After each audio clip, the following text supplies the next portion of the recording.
आप सभी को। जैसे कि इससे पहले वाली वीडियो में क्लास 9th के हमने यूनिट 1 के पहले 3 क्वेश्चंस रिवाइज किए थे। आज क्वेश्चन 4, 5, 6 रिवाइज कर लेंगे।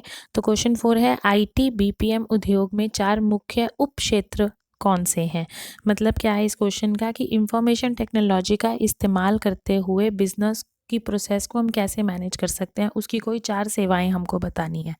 ठीक है, तो आईटी बीपीएम का फुल फॉर्म पूछी जा सकती है, तो इसका फुल फॉर्म होता है information technology business process management. Hindi में लिख के बताया है। अब इसके 4 मुख्य उप क्षेत्र कौन से हैं। पहला है आईटी सर्विसेज। आईटी सर्विसेज का मतलब है आईटी की सेवाएं देना। ठीक है, उन सेवाओं का परीक्षण करना, उस सिस्टम एकीकरण करना, ये सब उसमें आता है। दूसरा है बिजनेस प्रक्रिया प्रबंधन बीपीएम। ये दोनों जो हैं वो आपको क्वेश्चन में से ही मिल जाएंगी। पहली आईटी सर्विसेज होगी, दूसरी बिजनेस की प्रोसेस को मैनेज करने के लिए सेवाएं हो गई। ठीक है, तीसरा है सॉफ्टवेयर उत्पाद। जब हम आईटी की बात कर रहे हैं तो हमारे पास जो सॉफ्टवेयर है उसके प्रोडक्ट्स अच्छे होने चाहिए। सॉफ्टवेयर होगा तभी हमारा काम चलेगा। फोर्थ है आपका इंजीनियरिंग अनुसंधान एवं विकास, ERD बोलते हैं इसको। इसकी फुल फॉर्म होती है इंजीनियरिंग एंड रिसर्च डेवलपमेंट। ठीक है, मतलब रिसर्च करने के लिए हम आईटी और बीपीएम की सेवाओं का इस्तेमाल करते हैं। ठीक है, नेक्स्ट क्वेश्चन है आपका रोज़मर्रा के जीवन में आईटी के उपयोग का उदाहरण दीजिए। मतलब आईटी का उपयोग हम कहाँ कर रहे हैं, तो बहुत सारी चीज़ों में ही हम आईटी का इस्तेमाल कर रहे हैं।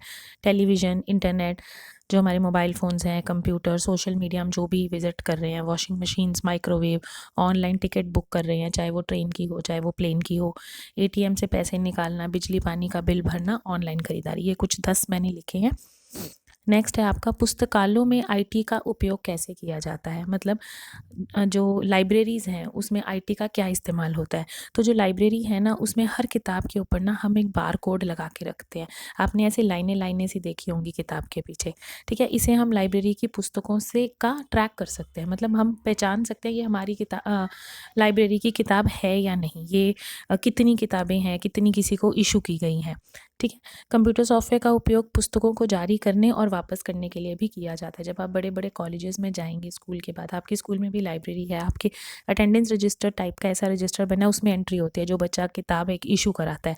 पर अब जब आप कॉलेजेस में जाएंगे या अच्छे इंस्टीट्यूट्स में पढ़ने जाएंगे तो वहाँ पर ये काम कंप्यूटर के द्वारा किया जाएगा। वो बार कोड वाली मशीन से किताब का जो बार कोड है वो पढ़ा जाएगा, फिर उसके आगे आपके नाम की एंट्री हो जाएगी।